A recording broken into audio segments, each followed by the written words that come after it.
School বন্ধ থাকায় গেছিলাম আজাইরা কাম করতে, কিন্তু আফসোস সবাই পারলো, আমরা আর পারলাম না। 2 বার চেষ্টা কইরাও ফেল হইয়া গেলাম।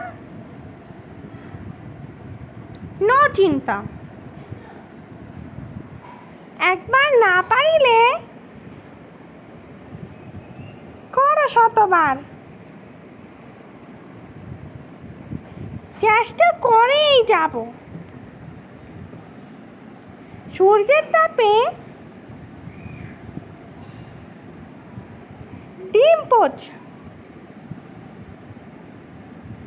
হ্যাঁ হ্যাঁ হ্যাঁ হ্যাঁ, আর হাসি তো পেল না, তাই একটা নকল হাসি দিয়ে দিলাম। ধন্যবাদ।